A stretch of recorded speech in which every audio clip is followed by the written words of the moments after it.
You're listening to an Airwave Media Podcast.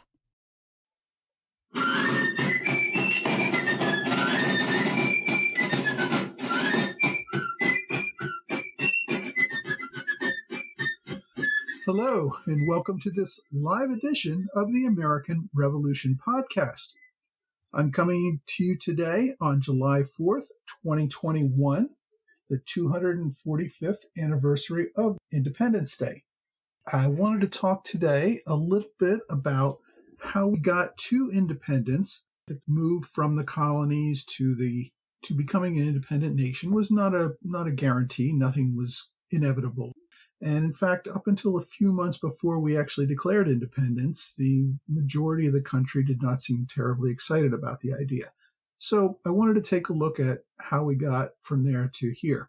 Of course, this is a live episode. I'm more than happy to take your questions about anything at any time. It doesn't have to be about the specific thing I'm talking about. It doesn't even necessarily have to be about the American Revolution. This is really an Ask Me Anything episode, so feel free to chime in. If you're listening on the link, unfortunately, there is only the ability to listen. You don't have the ability to speak back to me. For that, you need to be on the Podbean app, which you can download for free on any Apple or Android device. If you don't have access to either of those things or are like me and just hate downloading new apps onto your device, you're also welcome to tweet me at AmRevPodcast. I will be paying attention to my tweets during the course of this live episode. So feel free to reach out to me via Twitter at AmRevPodcast. So, as I said, we're going to talk about how we got from a bunch of colonies that were not particularly interested in independence, but were upset about a few things Britain was doing, to declaring themselves to be free and independent states. Now, one reason there wasn't a whole lot of talk about independence was that Americans were generally happy with British control. They relied on Britain for protection. Britain's army and navy was a defense against encroachment by the French or the Spanish or possibly other European powers that might want to take control of various parts of North America. Britain also provided a huge market for trade. Britain was the recipient of lots of raw materials from the colonies, and that is how a lot of colonists made a living. Up until the French and Indian War, Britain had pretty much followed a policy called salutary neglect, which essentially meant they left the colonies on their own to run their own affairs and only got involved if there was a dispute between colonies or there was a threat from an outside power or some other really major issue that the colonies needed resolved. There were not a lot of taxes. There were a handful of small tariffs, but these were almost unenforced at all. So it was the best of both worlds for the colonies. They had the protection of Britain, but they didn't have a lot of interference. So what happened? Well, the French and Indian War happened, which removed France from the continent of North America. Britain took control of all of what is today Canada, and there was no additional outside threat. At the same time, the American colonies had really developed into some pretty healthy economies by this time and were making good money. And Britain had racked up a ton of war debt from the French and Indian War and its counterpart in Europe, the 7 Years' War. So Britain was looking for ways to pay off its debt. And of course, it didn't want to raise money from its own local taxpayers in Britain. After all, most of the people who voted in Britain were the aristocrats who were sitting in Parliament. They didn't want to raise taxes on themselves. And in fact, they cut taxes. They cut property taxes shortly after the 7 Years' War ended.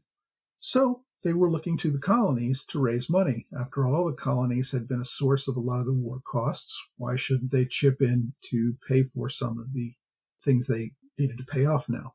The first tax that was passed was only a couple of years after the war ended. It was the Sugar Act. This was actually a tax cut for the colonies, technically. The Molasses Act that existed before it had a pretty substantial tax on any sugar or molasses that was imported into the colonies, but the Molasses Act was, as I said, almost not enforced at all. The Sugar Act cut the tax rate, but really took a serious effort at enforcing the taxes. The Sugar Act started to get under the hackles of the colonists. They weren't really sure how they were going to react to it, but it was followed up the very next year by the Stamp Act. And the Stamp Act was a much more intrusive tax. It placed a tax basically on almost anything that was printed on paper. So this could include contracts, magazines, newspapers, legal documents, playing cards, just about anything. The only thing it didn't cover for some reason was books. Because it was a direct tax, the colonists became very nervous. It wasn't a hugely intrusive tax, but it was a pretty considerable one. And of course, it hit a lot of the people who tend to be best in position to complain, lawyers and newspaper editors. So the stamp tax immediately got a lot of pushback. There were riots, there were mobs, there were petitions to London saying this will not stand. And there were several months between the time that the Stamp Act was passed and it was going to be implemented. It gave the colonists time to get organized, to really oppose it, and set up boycotts of anything that would involve the use of stamps, and also a general trade boycott with Britain. The word boycott didn't actually exist yet. Charles Boycott was a 19th century Irish landowner, but the concept of a boycott, a non-trade agreement, was what they were shooting for. Britain at the time was really highly dependent on colonial trade, and this boycott got the attention of local businesses in London who pressured Parliament to repeal the stamp tax, which they quickly did, but then followed it up with the Declaratory Act, which basically said, all right, we're not going to tax you guys right now, but we have the right to anytime we feel like it, which, of course, left the colonies on high alert for future threats to taxation. Now, why was taxation such a big deal? The taxes were not, as I said, very high, overly intrusive. In fact, colonies were generally paying less taxes than their counterparts in Britain at the time. What the colonies feared was taxation without representation. And what this essentially meant was, as I said at the beginning, Parliament had actually just cut taxes in England because the voters didn't want high taxes. Well, there was no such check on colonial taxes because there were no voters in the colonies. So even though this might have been a relatively small tax, once you allowed that principle of you can tax us, but we have no vote to stop you, those taxes could go up and up and up. And colonists only had to look at what Britain was doing in other parts of the empire, including Ireland or Bengal, to see how they were pretty much systematically stripping out all excess wealth and keeping the people who lived in those localities on a bare subsistence level. And they did not want to see that happen in America. So, anyway, as I said, the king repealed the stamp tax pretty quickly, and everything returned to normal. A few years later, though, they passed the Townshend Acts, which Britain had listened to the Americans and said, all right, this isn't a direct tax. It's a tariff, like the sugar tax. It's a tax on trade. You said we can tax trade. But they put at least a tax on a whole bunch of different trade goods, and the Americans once again complained. This time they came up with the argument that taxes for the purpose of regulating trade were okay, but taxes for the purpose of raising revenue in the colonies raised that whole same taxation without representation problem. And they raised a whole bunch of protests again and threatened boycotts. And once again, after a short time, Parliament backed down. This time, however, they didn't back down completely. They mostly repealed the acts, but they left a nominal tax on a couple of things, notably tea. A few years go by as kind of a standoff between the colonies and the home country, and the East India Company, which brings all the tea from China to the British Empire, started to suffer a very serious setback, mostly because of problems in India. Now, India at this time did not produce any tea. That was a 19th century development. All tea came from China, but the East India Company did have a large presence in India, and they had suffered some poor weather problems there, went through some droughts, and there were very serious financial problems. Now, most members of Parliament actually owned stock in the East India Company and relied on the dividends from those stocks for keep up their lifestyles. When the East India Company was unable to do that, that really got the attention of a lot of members of Parliament, and they passed the Tea Act, which was a partial takeover of the East India Company, but it also tried to do a lot of things to help the company survive and thrive. And one of the things they did was eliminate a lot of the restrictions on the tea trade.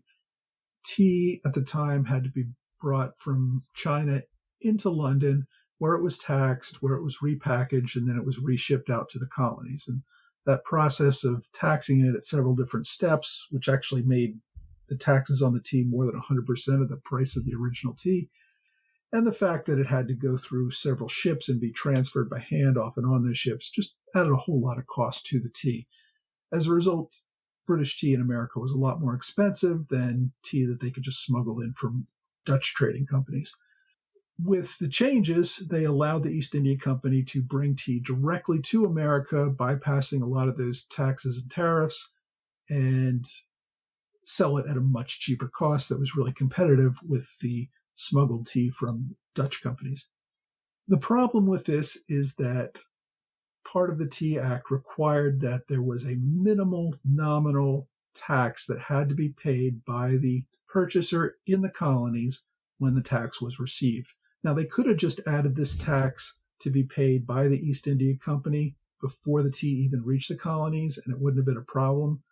But Parliament wanted to set a precedent. They wanted to set the precedent that they were allowed to impose tariffs on the colonies, and the colonies would have no say on the matter.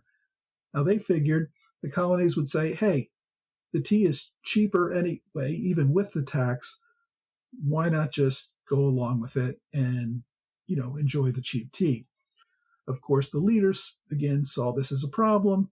Once we let that door open, once we accept the idea that taxes on imports are okay for purposes of raising revenue, there'll be no end to the matter. They can just raise the rate again and again and again, and at that point, there's no principle to fight over. It's just we don't like paying so many taxes.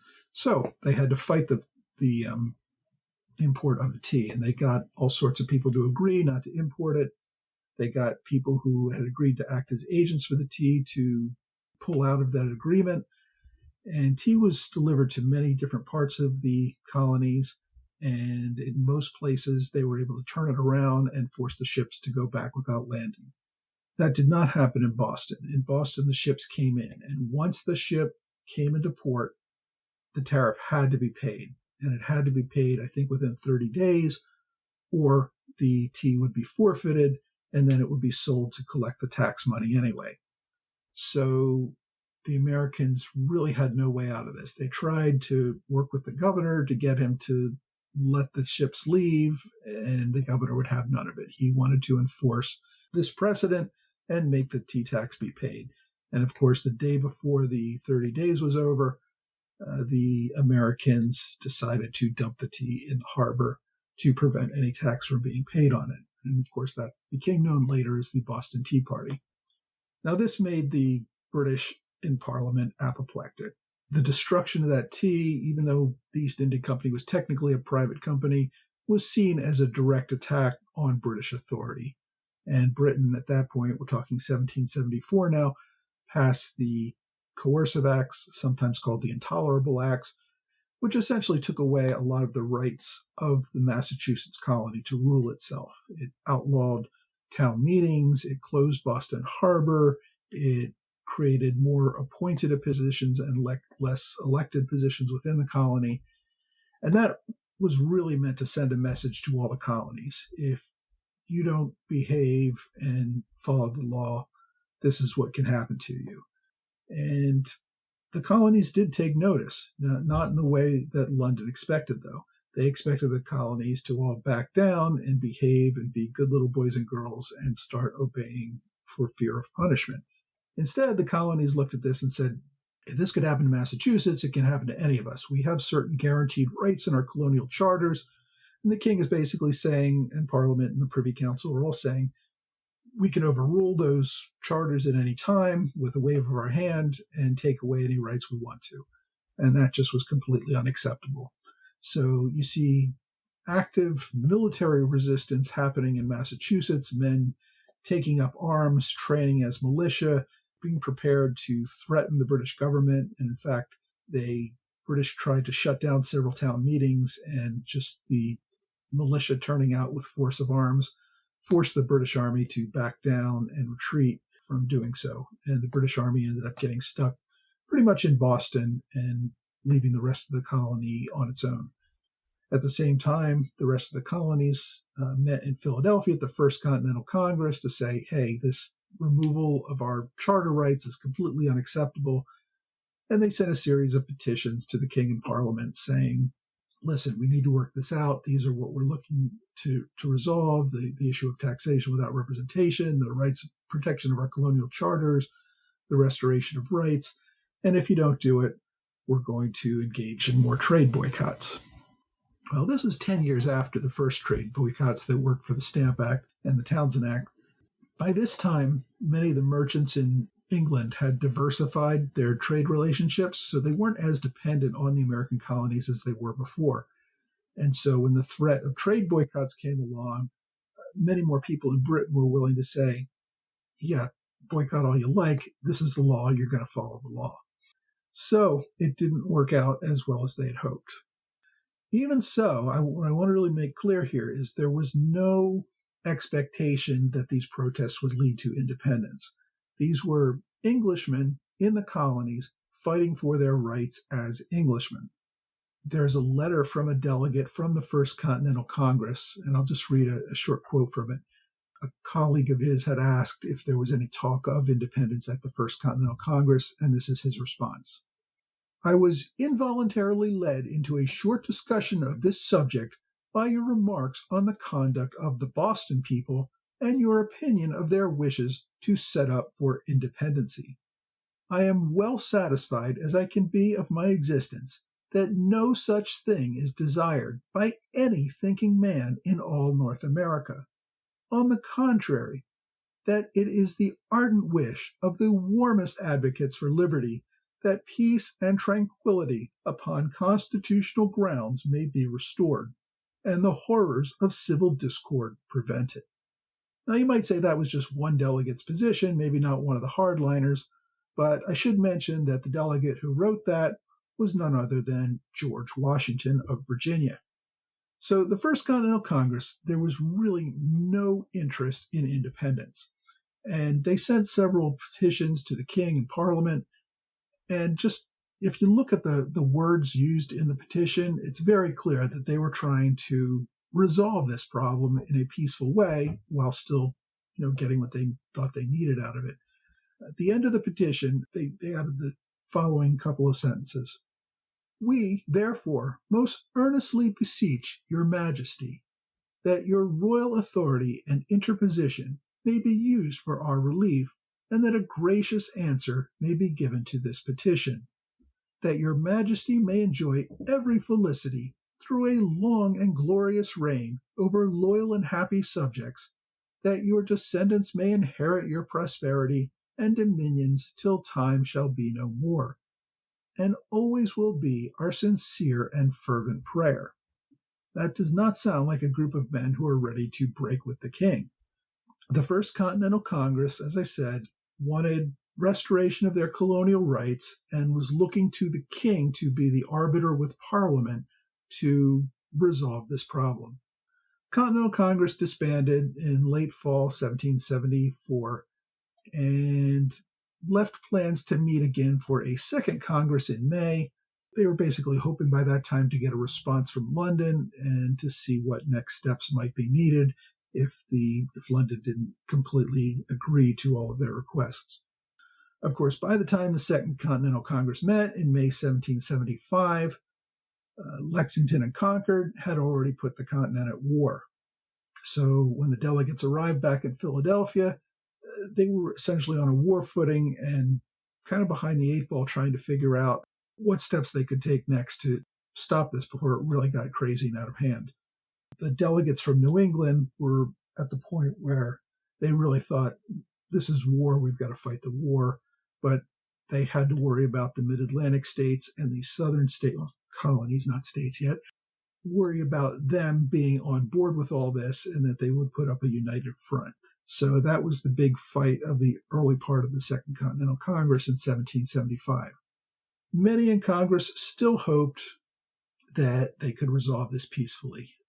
They passed yet another petition, hoping that the king would still interpose himself and that they could resolve this without it becoming full-blown treason. And near the end of 1775, though, this really began to change. Many credit Thomas Paine, who released a pamphlet called Common Sense near the end of the year. This pamphlet, which was very widely read, very popular, basically made the argument for independence, saying that a tiny island should not be able to rule an entire continent. The size of the two just didn't make sense. And secondly, it was a direct attack on monarchy. Why do you guys get to make the rules just because your dad got to make the rules before you? That's no way to run a government. So these events had a big impact.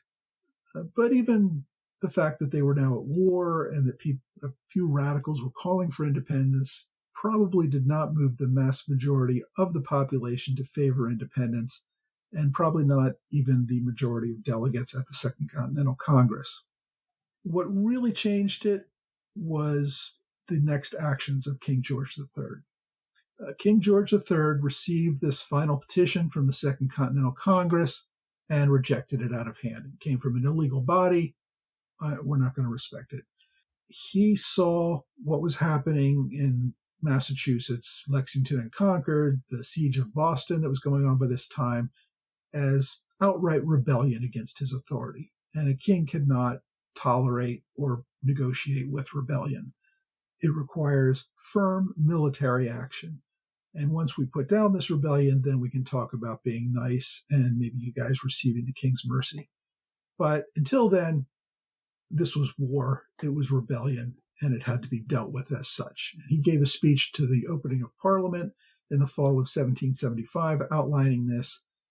And when word of that got back to America at the end of 1775 and into early 1776, they realized that there was not going to be a negotiated solution to this dispute, that they could either surrender and pray to the king for mercy, or they could declare independence. Those were really the only two options that the delegates saw by this time.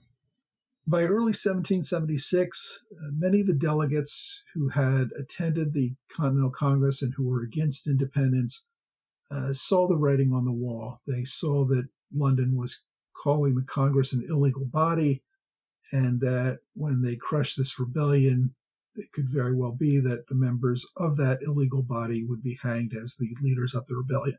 So many of the leaders who opposed independence left Congress, and many of them were loyalists. Joseph Galloway is a great example of this, who ended up supporting the British later in the war. There were, however, many moderates. There were moderates and radicals at this point. The radicals were ready to declare independence. Most of New England was on board with all that. Many of the southern colonies were as well. The moderates, however, were not. The moderates still hoped against hope that they might be able to come to some negotiated solution. And as I said, we saw the Olive Branch petition being sent out, but nothing would come of that. So by this point, we're up to May 1776, a couple of months before the Declaration. John Adams had been attempting to push through an independence resolution. He first tried this in May in a kind of a sneaky way. They wanted to pass a resolution because most of the colonial governments in the colonies had been forced to leave. The colonial governors had either been taken prisoner or were sitting on ships off the coast or had returned to London. So there was no operating colonial government. So Adams got Congress to pass a relatively bland statement that basically said, if you don't have a working government, we need to create a temporary one so that we can continue to, not descend into chaos and operate like a civilized state. The official wording was, where no government sufficient to the exigencies of their affairs have been hitherto established, to adopt such government as shall, in the opinion of the representatives of the people, best conduce to the happiness and safety of their constituents in particular and America in general. Okay, so basically we want to create a workable government that keeps the people happy. Now Congress passed that. Then a few days afterward, Adams added a preamble to the resolution, which nobody had yet seen. The preamble said, "Whereas His Britannic Majesty, in conjunction with the Lords and Commons of Great Britain, has by a late act of Parliament excluded the inhabitants of these united colonies from the protection of the Crown, and whereas no answer whatever to the humble petitions of the colonies for redress of grievances and reconciliation with Great Britain has been or is likely to be given, but the whole force of that kingdom, aided by foreign mercenaries, is to be exerted for the destruction of the good people of the colonies, and whereas it appears absolutely irreconcilable to reason and good conscience for the people of these colonies now to take the oaths and affirmations necessary for the support of any government under the Crown of Great Britain, and is necessary that the exercise of every kind of authority under said Crown should be totally suppressed, and all the powers of government exerted under the authority of the people of the colonies for the preservation of internal peace and good order, as well as the defense of their lives, liberties, and property against the hostile invasions and cruel deprivations of their enemies, and therefore resolved." So basically, Adams was trying to turn what was a relatively bland proposal to create temporary governments by the people into a rejection of the Crown, and we're now essentially creating independent governments. And this caused a huge amount of dissension within Congress, and the Maryland delegation even walked out entirely. They wanted no part of this. They left the Second Continental Congress. So it wasn't until a few weeks later that Congress decided to address the question of independence in a more direct way.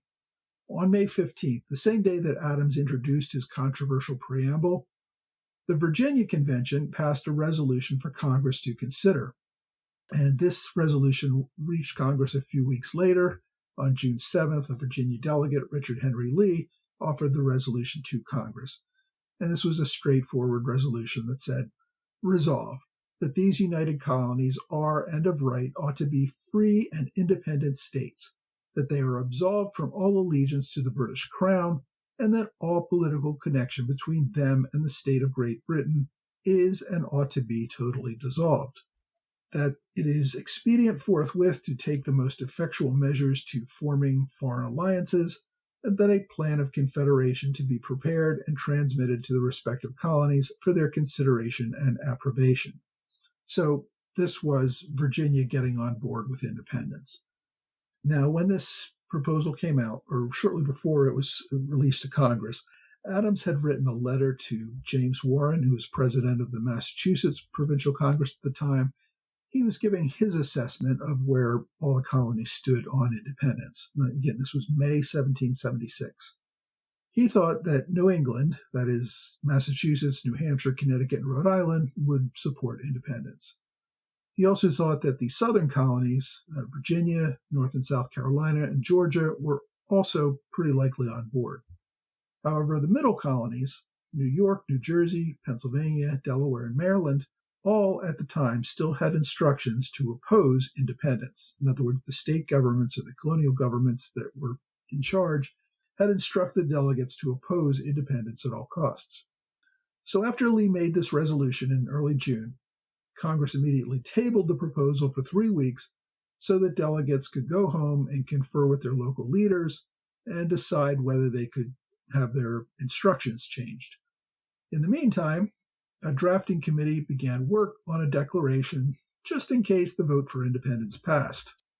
I want to take a quick look at the state of the middle colonies, the ones who were most resistant at this time to taking the great step toward independence.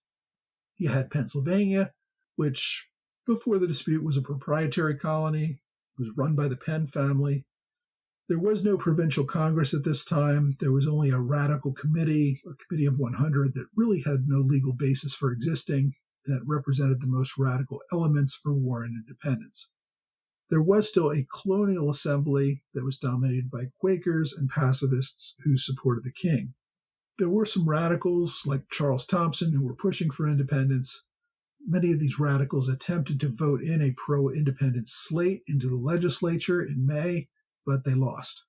There was a high level of Quaker turnout for this election, and many of the Patriots had already left to serve in the Continental Army. There was no such thing as absentee ballots or mail-in ballots at the time, so the vote was overwhelmingly Loyalist.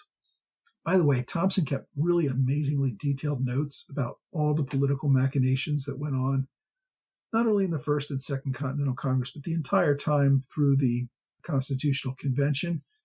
Really an amazing, thorough eyewitness view of the political deals and backroom dealing that was going on during this time.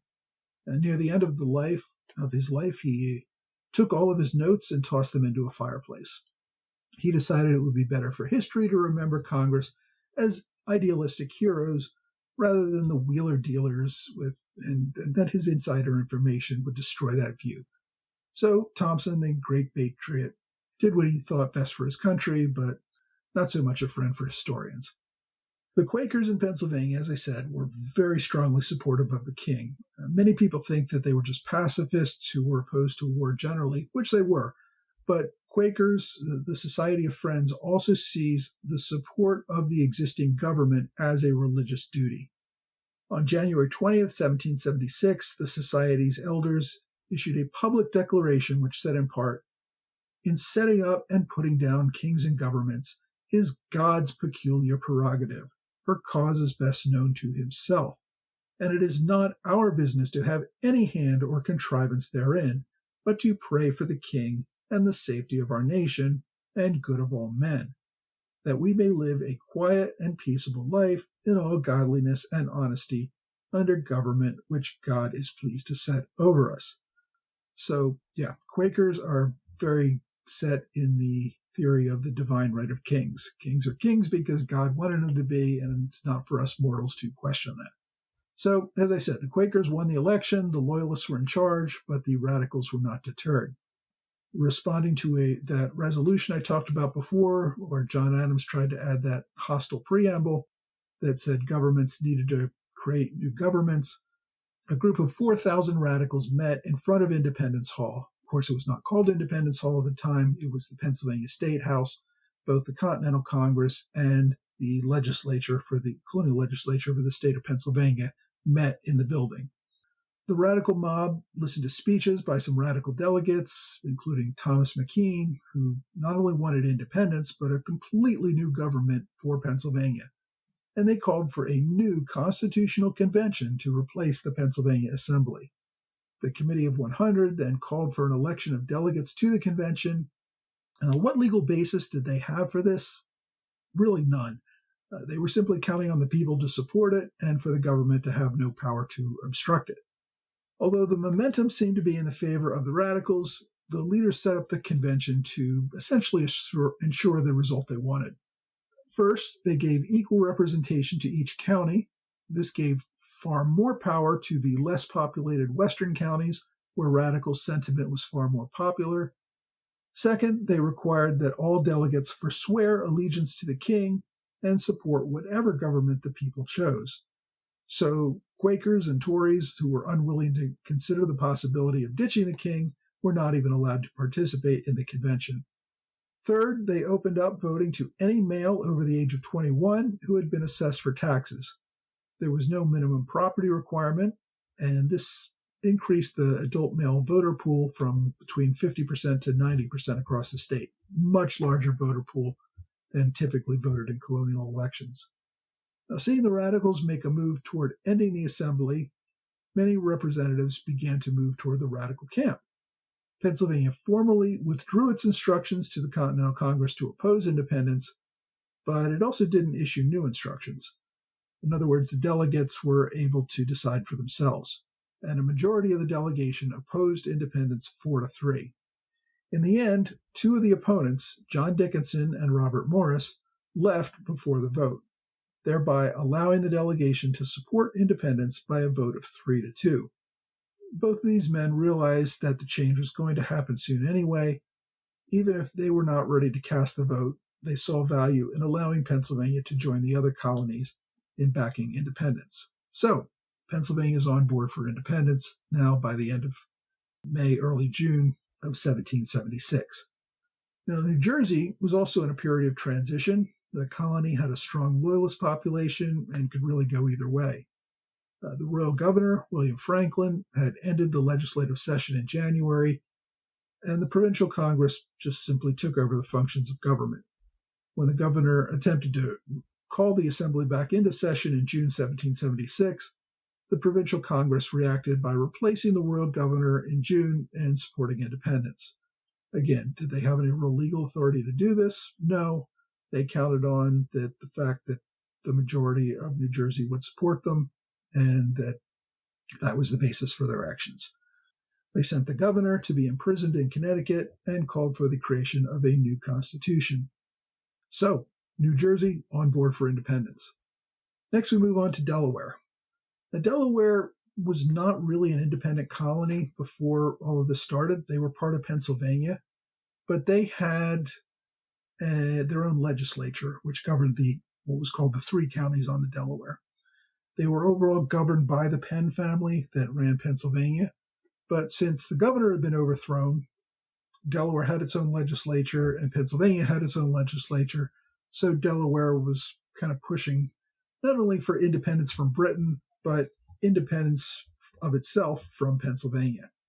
On June 15th, the Delaware Assembly voted for itself to be independent from both Britain and Pennsylvania, but did not instruct its delegates on how to vote. There was a July 1st vote just to see where all the delegates stood. The Delaware delegation was split.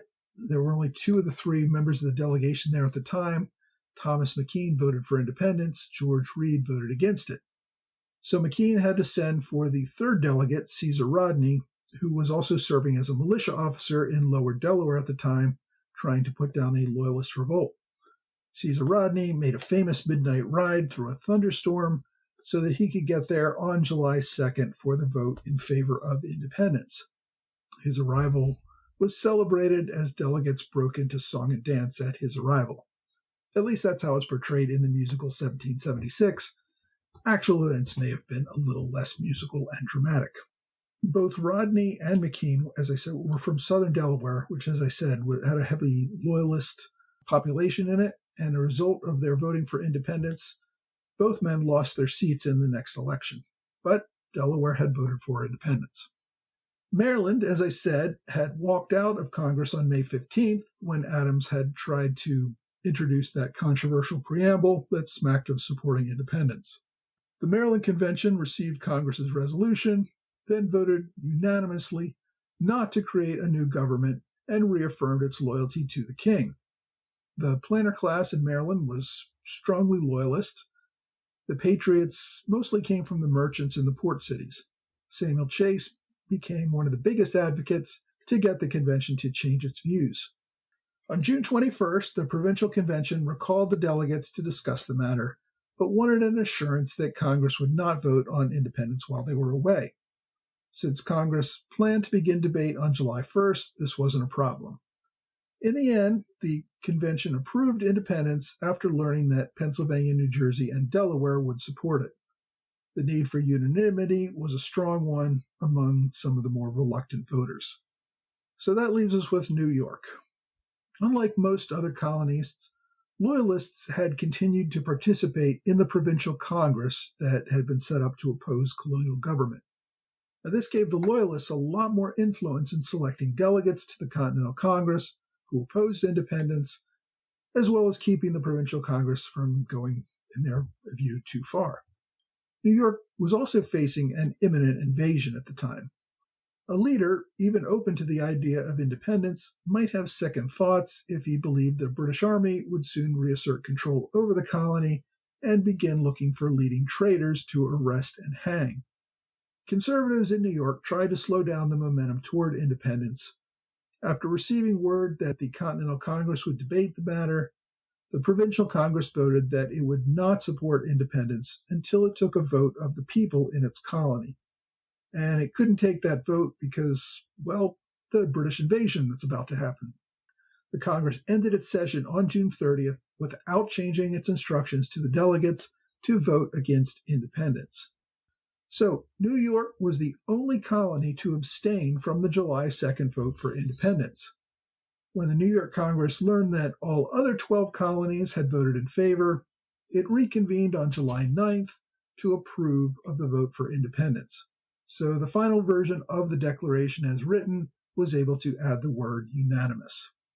Now, as I said, the vote for independence, that resolution that had been brought by Lee, was voted on and supported by 12 of the 13 colonies in favor of the resolution for independence.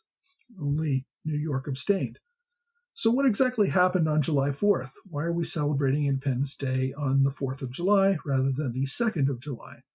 Well, as I said, during this whole debate over independence that had been happening for the last couple of months, Congress had created a committee to draft a declaration in case Congress voted in favor of independence. On the committee were John Adams, Benjamin Franklin, Roger Sherman, Robert Livingston, and Thomas Jefferson. As the junior member of the committee, Jefferson got stuck writing the first draft. Nobody really thought writing the Declaration was that important. The vote for independence was the important thing, the fact that everybody voted in favor of it. The actual wording of the Declaration was kind of a trivial afterthought, which is why it really got pushed off on somebody who was not a particularly senior member of Congress.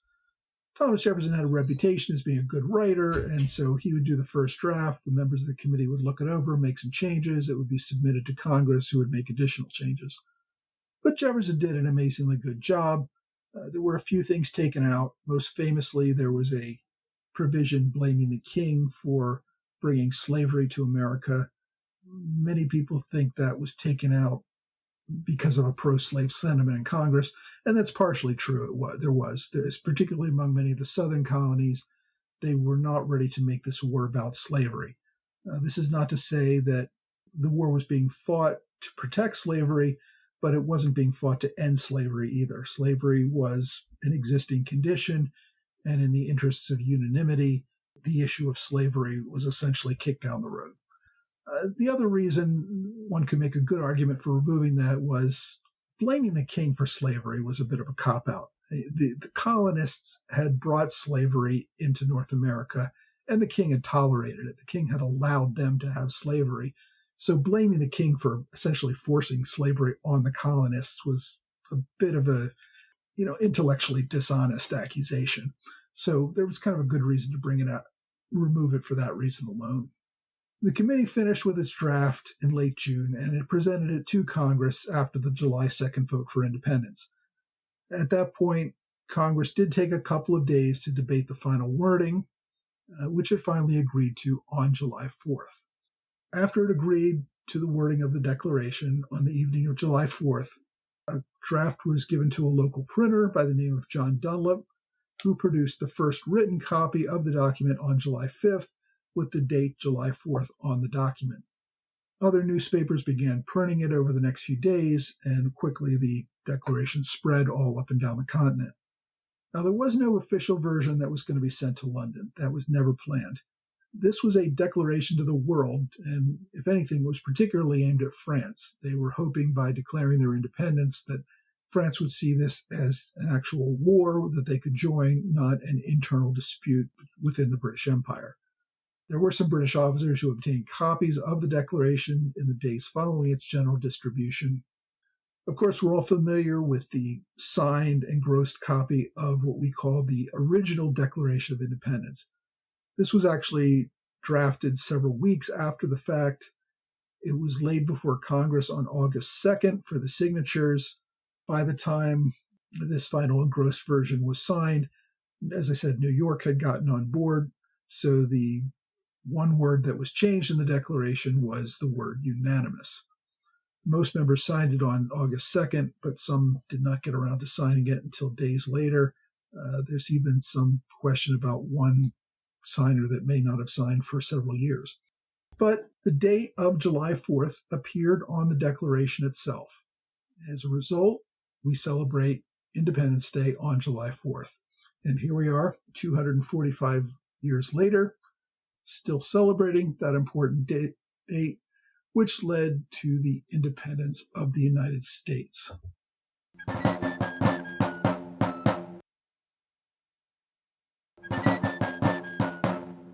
Well, that ends my prepared remarks. I've run about 50 minutes now. I'm trying to see if there are any questions that anyone may have.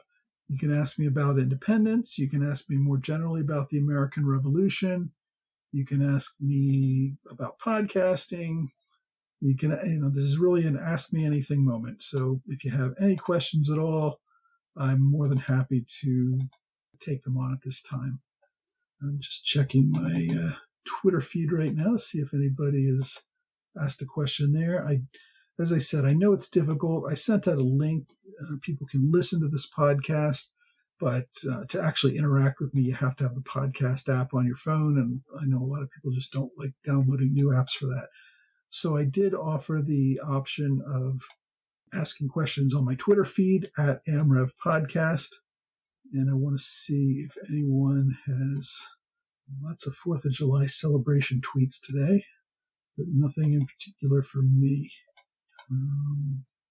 It very well could be that some of you are trying to ask questions or call in, and I'm not familiar enough with the way my Podbean platform works to pick up on that.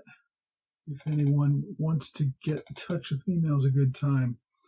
Just so you know, I started this podcast. We went live in July of 2017, so we're coming up on our 4th anniversary in a couple of weeks.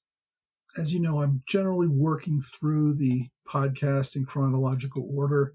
Today's episode is a bit of a step back. We're up to 1779 at the moment, but I wanted for this special live episode to really talk about Independence Day and what's particular about July 4th. So that's why we're doing this special episode. I do from time to time do special episodes with authors or other experts on the American Revolution. Those are usually discussions. And of course, those are not in any chronological order or associated with my podcast as well. But, if a good author comes up, I will try to bring them in to have a discussion whenever I can on whatever topic they're an expert in. So, as I said, we're up to 1779, several years into the war. We're really just getting into the beginning of the Southern campaign at the moment. In fact, next week, I'm going to go back and talk about Fort Morris in Georgia, where the British follow up on their capture of Savannah. We'll be moving, as I said, a lot more into the Southern campaign over the next year or two as we get into 1779, 1780. I did get a tweet from Founder of the Day saying he's calling in. Unfortunately, I don't see where that's happening. And I apologize. As I said, this is my first live episode ever. It's my first time using this platform. So if I am unable to interact with you, that's probably a sign of my inability to figure out how this whole thing works. Jason, you may know, runs a YouTube channel. Jason Mandris runs a YouTube channel called Founder of the Day. He releases a new email almost every single day talking about some of the more obscure players in the American Revolution and the founding of the United States. So I find it very interesting. He also has a YouTube channel where he discusses a lot of these same people, also runs trivia nights for the American Revolution, a whole lot of really interesting stuff. So if you haven't had a chance to check him out, go to YouTube, check out and search for Founder of the Day, or go to founderoftheday.com. Somebody else who also had agreed to participate was Lee Wright, who runs History Camp. For those of you who aren't familiar with History Camp, it's typically a live event, an all-day event that happens in various cities around the country. It got started in Boston. There are ones in Virginia, Colorado, a few other places as well. We tried to start one in Philadelphia last year, but it got quashed, unfortunately, by the pandemic. But we hope to get that going again next year.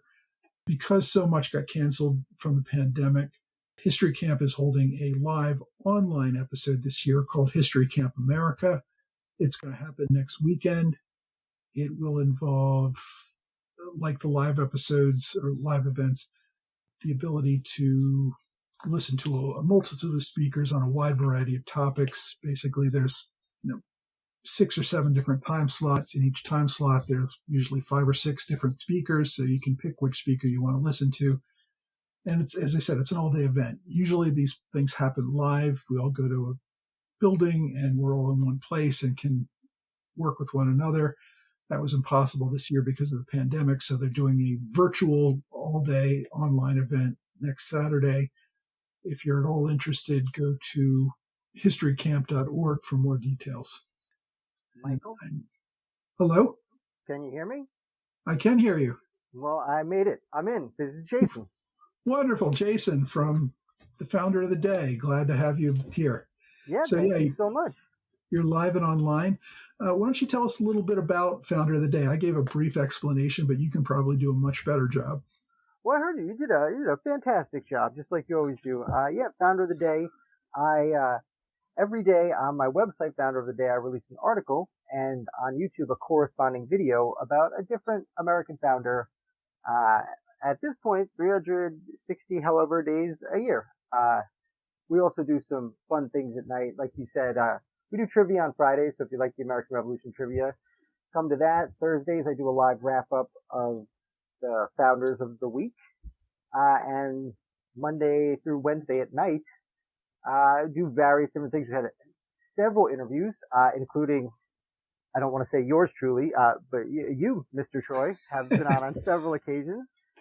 We've talked about the British a handful of times, and I'm very fortunate that several authors and other people involved with studying the American Revolution have come by to hang out and chit-chat over there. Yeah, I've heard a lot of great people conversing on your show. It's been really interesting. And of course, I've had a lot of fun. As you said, we've been talking about the British generals for the last few weeks. We're about to start a new series on the Continental generals. We're going to focus on the major generals of the American Revolution. And there's several dozen of them, so that may take a lot of time for us if we end up going through all of them. And there's a couple really important brigadier generals that we'll probably get to as well. Right, but what we've been trying to do is give it, a short bio, maybe 10, 15 minutes. Sometimes they go 30 or 40 minutes into the backgrounds of these people, the men who led the revolution. And we've been focusing on Great Britain up until now, but we're going to turn to the Continental Army in the next few weeks. I am very excited. Yeah, no, it's been a good time. I should also mention, and to you as well, Jason also has a mailing list which you can sign up for on his website. I love getting those emails every single morning, reminding me of a quick bio on a founder that's usually only a couple paragraphs long, so it's not like I'm reading an entire book every day. But it's a nice introduction to a lot of people, some of whom I've never even heard of before you mentioned them to me. Well, yeah, I started several years ago thinking eventually I'll have to repeat these guys, but there are just so many people involved with the American Revolution in so many different ways. And what I try and do is, like you said, I try and keep it very short. I don't want to take up everyone's whole day, but I try and find what makes each individual, a little bit unique, where their place in the founding, we've gone through the big names, of course, but we also, look at the Tench Tillmans, who rode from Yorktown to the Continental Congress to say we won the war, or the Nathaniel Gorham, who was head of the Committee of the Whole of the Constitutional Convention, which is a really important job that doesn't get a lot of shine. Yeah, absolutely. And I don't think anybody needs another summary of George Washington's life. Hopefully we all know who he is by now. But that's the really great thing is, a lot of people think of the founders as just, the men who signed the Declaration and the Constitution. And they're, of course, very important members of that. But there were, hundreds of men who, led in the army or who served in state governments, served in militias, formed on all sorts of different ad hoc things. And there are other people too. One of the things that we often pass over are women and minorities, because they really had no official place in government. So covering some of the women and slaves and freed blacks and Native Americans who played a role in the war, as well as, it's all part of what led to what became the United States. Right. It's nice to think that George Washington just single-handedly defeated an army, and Thomas Jefferson wrote the Declaration, and that's that. But there were, like I said, there's thousands of people who contributed in all sorts of levels. It's one of the really interesting things about the Revolution from my perspective. Absolutely. It was an entire generation that brought about the revolution and independence and the creation of the United States. And there are a million little stories in there, all of which are very interesting, and you're making that come alive, and I definitely appreciate that. Thank you. Well, so I was looking through your comments, and a question popped out. It's a little bit of a turn from what we're talking about, but a question popped out. Someone asked if we could name 4 or 5 sites in New York or Pennsylvania that people interested in the Revolution should visit. And that's as someone who's lived around New York for most of my life, I just that caught my eye, and I just want to give a shout out to the Culper. The Tri-City Tours, I forget the exact name, but the Culper Spy Ring Tours out of Setauket, New York. If you find yourself on Long Island and you're interested in like the TV show Turn is based on the Culper Spy Ring, I really recommend taking that tour, which you can either do on foot, by bike, or by kayak. It's also not far from the William Floyd Estate, a signer of the Declaration. So I saw that question. I wanted to give a shout out. I think you in Pennsylvania can answer the Pennsylvania questions better than I could. Yeah, I actually work in Philadelphia. I work across the street from Independence Hall, which is just a really amazing place to be every day. I find it really enjoyable. I met a guy a couple of years ago who his name is Kyle Jenks, and he does a James Madison impersonation. And he offers tours in Philadelphia of Old Town. Sometimes he works with a woman who portrays Dolley Madison, and they take you around Old Town and show you a lot of the really interesting sites that are there. Not only the really famous ones, but some that you would not ordinarily see on a tour. So if anybody's interested, I'll put up a link for him, as well as the one you mentioned in the show notes. If anybody's interested in seeing a tour in Philadelphia or New York, those are 2 really good ones that you should check out. I find them really interesting. Yeah, I'm glad you brought up Kyle. He's been on the show a few times too. He's really knowledgeable. He is James Madison from time to time, as you said. Yeah, he appears as James Madison, and on the tours he actually dresses up as James Madison and inhabits the character of James Madison during the tour. So it's really kind of an interesting tour to take. There's also some I'm going to forget the name of it now, but there's a really good tour up at Washington's Crossing as well, that takes you through the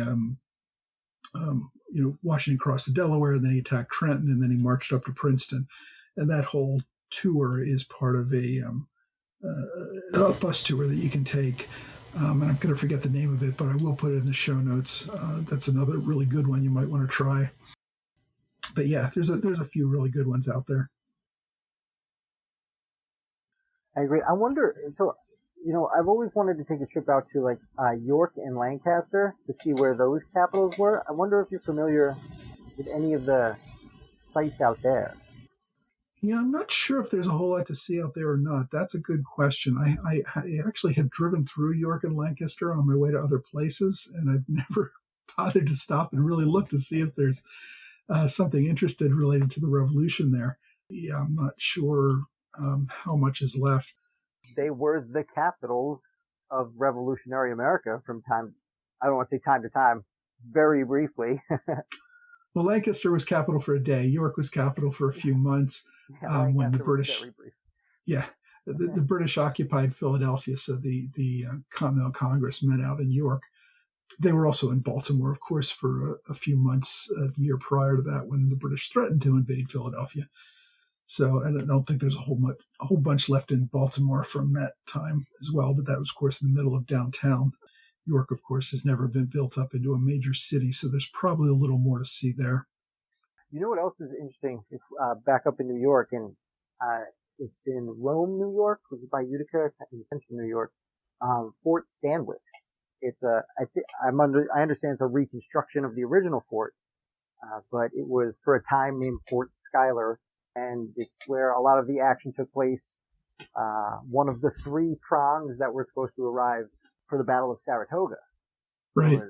It took place out there. So yeah, that's where Benedict Arnold cut them off and sent them packing before they could join up with the rest of Burgoyne's army. Yeah, that's a really interesting site. I've never had the opportunity to be there, but not only that, but there were several Native American treaties that were signed on that site as well. So it has a lot of history to it. It's an interesting place. I know I'm going. I think you're going later this summer to Fort Plain for their American Revolution gathering, which takes place in August. So Fort Plain is another New York Revolutionary War site, one that I will be visiting for the first time this summer, but another one people might want to check out. Yeah, I think the title is the Mohawk Valley American Revolution Conference, I believe is the full title if someone's Googling it. Yeah, I'm very excited. I've been there, not last year, of course, but the previous year, and there's a whole slew of wonderful, knowledgeable people who come hang out and give presentations, and it's just a romping good time, as they say. Yeah, and of course, I'm much more familiar with the area around Philadelphia, where we have places like Fort Mifflin, which is still a fort down near Philadelphia Airport, which is still in existence. You have Valley Forge, which is nearby. You have Cliveden, which is the home in Germantown, which was the center of the Battle of Germantown, is still available to see as a museum. There's a number of other and of course the battlefields, all the major battlefields around here, like Brandywine and Germantown and Monmouth. A lot of really great places to visit and see that are still kept open and hopefully now are beginning to open up again after the pandemic is coming to an end. Yeah. So you had another question about Ben Franklin's son being a loyalist. Someone asked, yes. How is it that Ben Franklin's son was a loyalist? I'd love to hear a bit more about that story.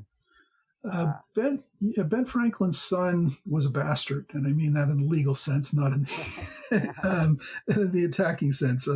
He was illegitimately conceived. His mother abandoned him and let Dad Ben to take care of him. Dad, of course, virtually abandoned him and handed the kid over to his wife to raise. And Ben Franklin spent most of his life then in London, leaving his wife in Philadelphia to raise the kids. But he did care about William Franklin and helped him get a position within the royal government. And William Franklin eventually became governor of New Jersey before the war and really felt that he had a lot to be thankful for from the British government and considered himself a loyal British subject and a friend of the king. So when the revolution came, even though his father ended up joining the Patriots, William Franklin remained a loyalist, a steadfast supporter of the king, and he was arrested and thrown in prison and eventually exchanged and spent the rest of his life in London after the war. This was really not an uncommon thing. You see a great many Patriot leaders who have brothers, cousins, fathers, sons, whatever, who join the other side. For whatever reason. This really was a civil war. This was, people really had strong disagreements. And so, yeah, there were a great many families that were broken up over this dispute. Yeah, and I can understand where William Franklin was coming from. I mean, as the colonial assemblies are being dissolved and the powers being assumed by the royal governors, being one of those royal governors, it was probably pretty nice. Though, to be fair, we should give a shout out to John Trumbull in Connecticut, who was a royal governor who stuck around with the Patriots. Well, John Trumbull was one of two governors who did not owe his appointment to the king. He was actually elected, as was the governor of Rhode Island. Now, the governor of Rhode Island, who was elected at the time of independence, ended up supporting the Loyalists anyway, and he got thrown out in favor of a different governor very quickly.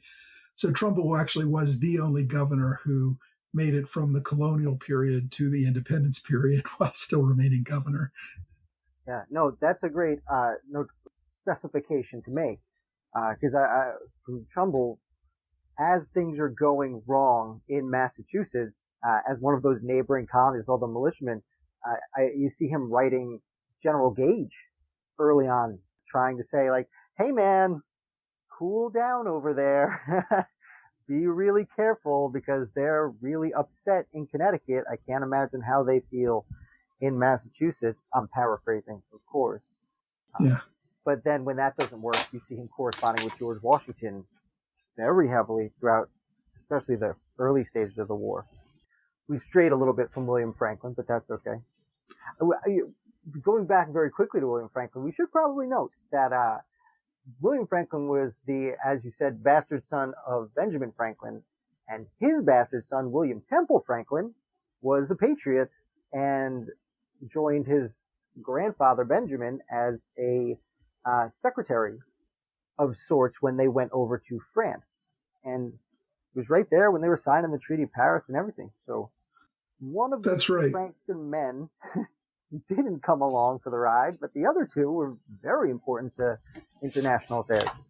Yeah, William Franklin, when he was arrested, his son was basically put in the care of Benjamin Franklin, and yes, he raised the grandson to be a good patriot. No, as I said, we see a lot of divisions like that. I can think of several Revolutionary War generals who ended up fighting their brothers who served as officers in the British Army, or at least as loyalists in the Army. So it was not uncommon at all. And of course, you occasionally had people who served on both sides in the same person, like Benedict Arnold. But that's a unique situation. Former American hero, Benedict Arnold. People really get angry at me when I say Benedict Arnold was an American hero, but yeah, there were a handful of years there where he was the guy. Yeah, he was really America's top combat general in the early years of the war. He, I think, single-handedly saved Saratoga, although Horatio Gates gets the credit for that, being the overall commander. But if Arnold had not stopped the British support at Fort Stanwix, and if he had not taken the more aggressive stance that he did at First and Second Saratoga, against Gates's orders, by the way, I think the outcome could have been very different. Arnold, of course, was also critical in holding up the British a year before, ending up fighting a naval battle on Lake Champlain, which I think was also very critical to the outcome of the war. So he had been involved in quite a bit of combat, and his decision to switch sides was unfathomable. He was really one of the most senior generals in the Continental Army, and as I said, had one of the best reputations as a combat commander. I've made this comparison or analogy before, but it's sort of like if General Patton in 1944 had decided to switch sides and join the German army because he wanted to fight the Soviet Union or something. It would just be so bizarre as to be unfathomable. Yeah, no, I've quoted you in private conversations with that reference because it really is such a good. I mean, if he had died, even Arnold knew if he had died in one of the battles, I mean, we might have our representatives meeting in Arnold, D.C. Like, I mean, maybe that's a little extreme, but no, he would. It's not. Like, he was, from my understanding, the soldiers' role model, like the revolutionary soldiers themselves. That's why the actions of Saratoga were so important. Everything else he did.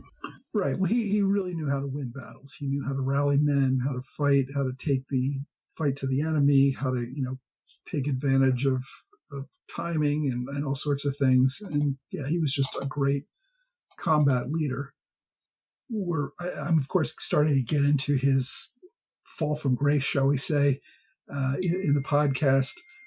He, of course, married a loyalist 18-year-old girl, I'll call her, in Philadelphia, Peggy Shippen. A lot of people will blame her for his switching sides, which I don't think is entirely fair. I think she probably encouraged him, but I think he had felt that there was a lot of ingratitude for what he had done. He kind of saw he had been court-martialed for what he considered really minor activities, other people called corruption.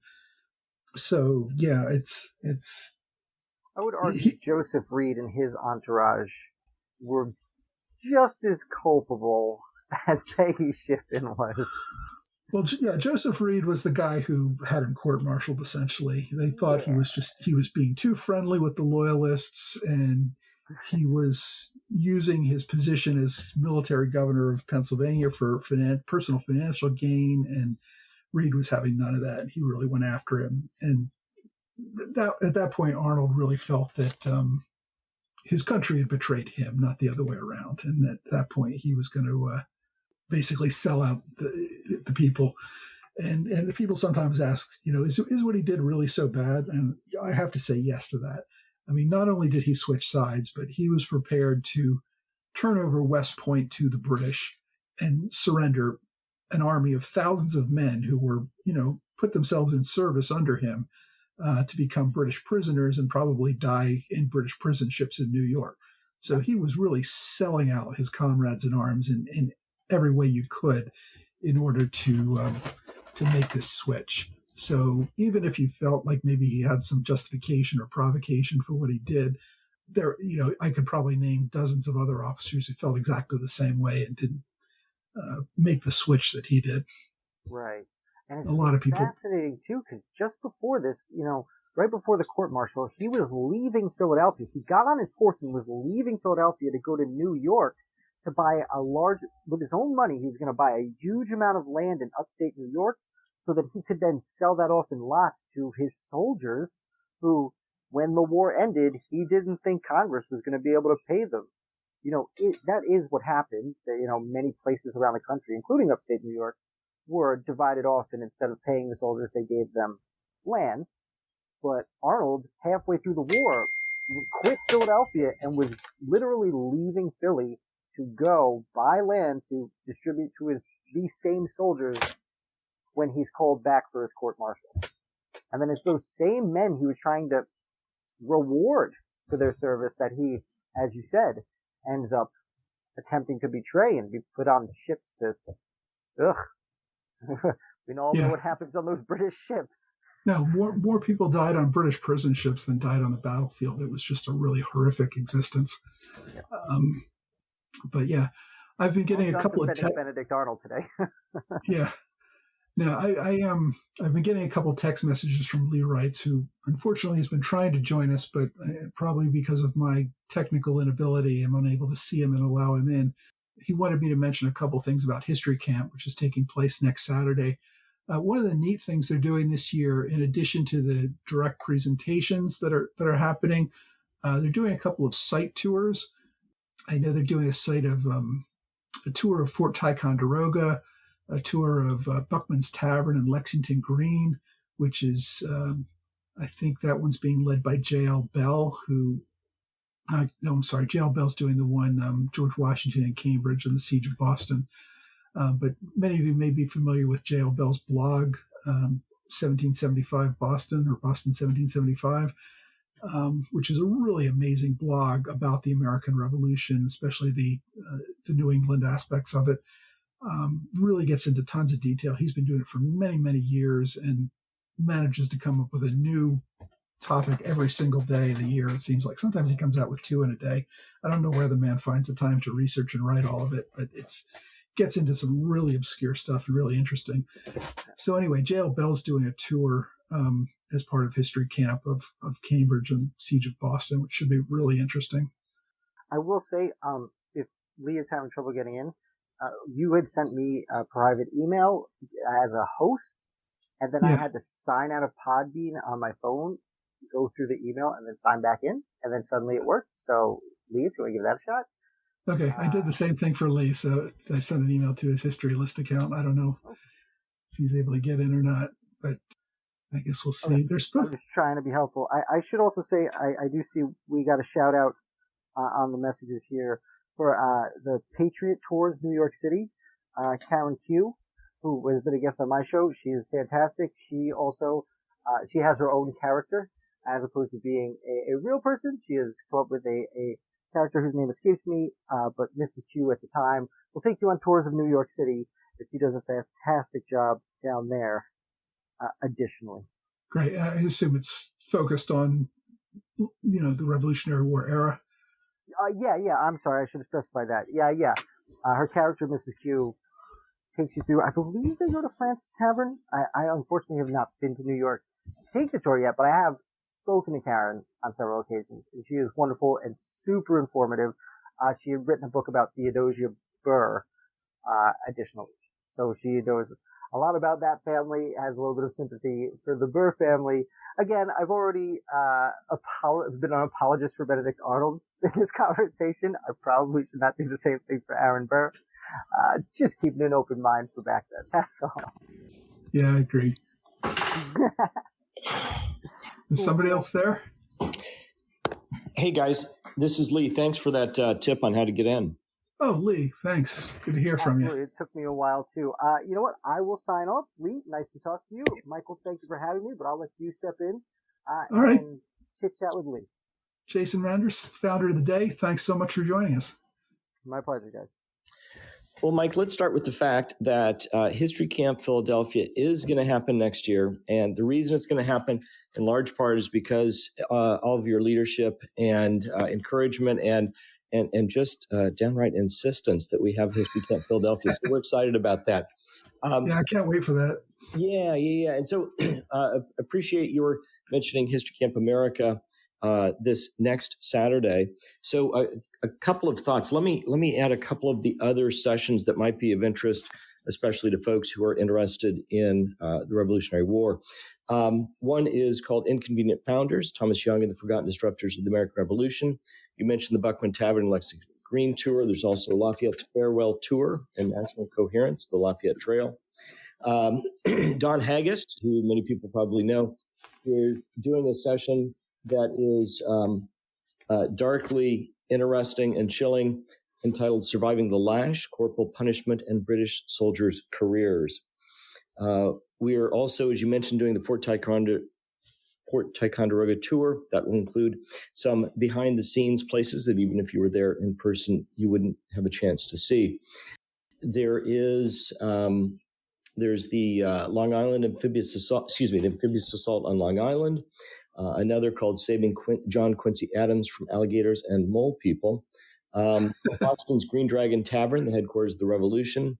We're also doing a walking tour of Marblehead, Massachusetts. And I'll bet people listening will know of the the feats of the sailors of Marblehead who helped Washington escape New York and later cross the Delaware. Marblehead is considered the home of the American Navy, founding of the American Navy, dates to 1629. Fascinating town, and we're doing a walking tour with Judy Anderson. You mentioned the John Bell walking tour. John and I filmed that a couple of weeks ago. We started in Sudbury, we went to Framingham, we went to Cambridge, and we ended at night on Dorchester Heights, looking over Boston. And John just did a fabulous job. And you're exactly right. His blog, Boston 1775, is just amazing, day in and day out.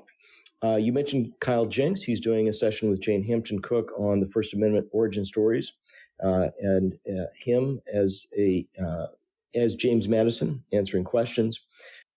Another to arms, how Adams, Revere, Mason, and Henry helped to unify their respective colonies.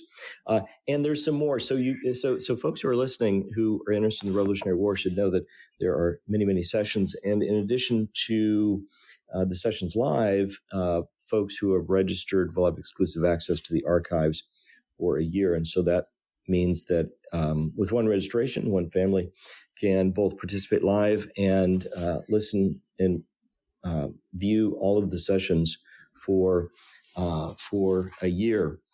Yeah, that's really great because one of the limitations of going to history camp is every session hour, you can only go to one of maybe 5 or 6 different sessions that are going on.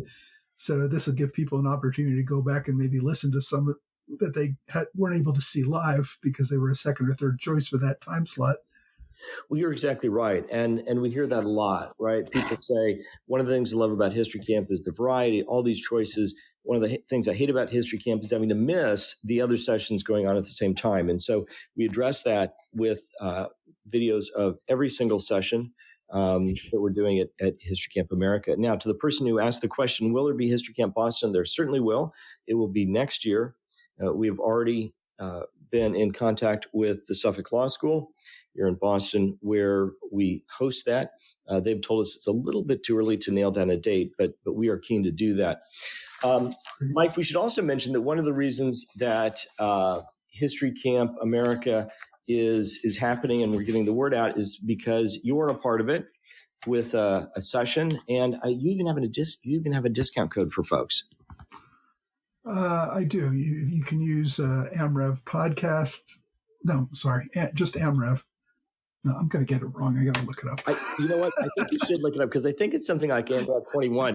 I think it's AmRev 21, but I want to make sure that I've written it so many times. I will definitely put the discount code in my show notes. I've been a huge fan of History Camp for forever. I've been going for several years before everything got canceled last year.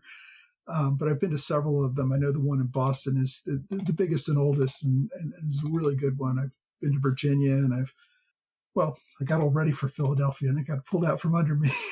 But so yeah, I agreed to kind of be a big supporter of History Camp America this year. Well, Mike, let me mention just a couple of other things. You mentioned Philadelphia, Boston. Next year, we are also aiming for Richmond, and we'll have, again, the history camp that takes place outside of Denver. There are also history camps that take place in Des Moines and in Western Massachusetts. History camp, the ones that I was mentioning just a minute ago, are all brought to you by a nonprofit organization that Carrie London and I founded called The Pursuit of History. And we did something earlier this year that I've been eager to do for several years, and it all came together, and it's gorgeous. We did a limited edition print of Fort Ticonderoga. Now, many of the folks who are listening have probably seen the great WPA era posters of the National Park Service. Mm-hmm. And I always thought, why didn't they do posters of the some of America's great historic sites? Now, it turns out they did do one, but we thought there should be more. And so we started what is going to be a series. And when we announced the first one, we didn't tell people it's going to be a series, but our hope was that it would be well received. It has been. And so we are going to do them twice a year, covering a wide range of historic sites. The first one, like I said, Fort Ticonderoga, and information about that is at thepursuitofhistory.org. Let me mention just a couple of other things if I can. And Mike, really appreciate the opportunity to share some of these things with your audience. We every Thursday night have a live discussion that's streamed at historycamp.org with an author. And just earlier this week, we covered Peggy Shippen with an author that had written about Peggy Shippen and Lucy Fluker Knox. And it was a great discussion. Earlier this year, we covered Benjamin Arnold. Now, those talks every Thursday night are on a wide range of topics. And we've gone up as in terms of history as recently as the space age, but would encourage people to check those out. We're booked through the third quarter of this year, and right now we're booking the fourth quarter every Thursday night, 8 p.m. Eastern. And again, those are at historycamp.org. Let me mention just one other thing, and we just announced this a couple of days ago. As you know, Mike, maybe a few other folks do too, there's something called the History List and the History List Store. That's the first thing that I started several years ago as a platform for organizations to use to list sites and events and exhibits and individuals to find those. I started the History List Store a few years after that, and am like some of my other friends who have a passion for history. Am sponsoring and participating in History Camp as a sponsor, as someone who's offered up merchandise that's part of that exclusive box that we put together as part of the registration. So one of the things that I did in 2017 was I created something called Revolutionary Superheroes. I've thought that there's a big passion, big interest in superheroes. And I thought, do people really realize the extraordinary contributions and risks that the men and women of the Revolution made? And so in an effort to kind of popularize that, identified kind of 5, the Adamses, Franklin, Hamilton, and Washington, and wanted to then do have a process where people could nominate and vote on who they thought should be in this group. Well, it took us a few years to build that platform. We had several other projects, but we just announced that this last week. So if people are curious and they go to the history list, there's a link there to the history list store, and there they can find our list of 57 nominated individuals with bios that John Bell wrote. And if they're interested, they can vote with qualifying purchase, or they can just check out the bios. It's really fascinating. My guess is that most of the people on this pod listening right now and in your podcast probably are familiar with maybe roughly half of those. Some maybe more, but I'm convinced that there's no one out there who will be familiar with every single one of those 57 individuals. And John did a great job with the bios. So something else that's fun for folks who have a passion for the Revolutionary era and a strong belief, as I know you do too, Mike, that it's terribly important that more people have a deeper understanding of our nation's history. Oh, absolutely. I got to put in a plug for Robert Morris to get on that T-shirt. He's on the list. Absolutely. Yeah. I've had two people write in and complain about Nathaniel Green not being on the list, and he will be next time. The reason he's not on the list is simply that the list was compiled based on responses to posts we did on social media. 57 is a pretty good number if you think about representing kind of a broad swath of individuals from all sorts of backgrounds, different nationalities, and so forth that participated in our country's founding. Yeah, no, it should be really interesting to see who comes out on top. I did finally find that coupon code. You're right. It was AMREV21. So you can save $5 off the ticket price if you do want to go to History Camp still for next week. One thing you kind of mentioned, but we should say directly, History Camp, of course, is much more than the American Revolution. They cover a lot of great other eras of mostly American history as well. So if people have an interest beyond the American Revolution, which, why would you? But I guess some people do for some reason. You want to talk about the Civil War, World War II, World War I, or other great events in history. A lot of that stuff is all covered by History Camp. The other thing, although the all-day History Camp does have a charge for it, the weekly events that you're holding virtually every Thursday are free of charge for anyone to participate in, right? Absolutely. And if folks want to check out the schedule or we have video previews of the tours that we're doing, the walks and so forth, those are all at historycamp.org. So, Mike, it's really cool that you've done this. When we met and you told me about the founding of your podcast and the year plus, maybe multiple years that you put in to just planning and getting ready to do this, I was really impressed. And you've really delivered week in and week out, and thrilled that you're part of History Camp and will be part of not just History Camp America, but also History Camp Philadelphia when we do that next year. Absolutely, looking forward to that. Also looking forward to History Camp Boston and maybe even Virginia as well if I can get down there. Indeed. Well, Mike, I'll let other folks participate. The Podbean platform seems to be an interesting one and maybe so feature rich. It's a little bit challenging for the first time around, but appreciate your patience and the opportunity to be part of the program. Yeah, absolutely. Glad you could make it. Thank you, Mike, and enjoy the rest of the day, and happy 4th of July. Happy Independence Day to everyone.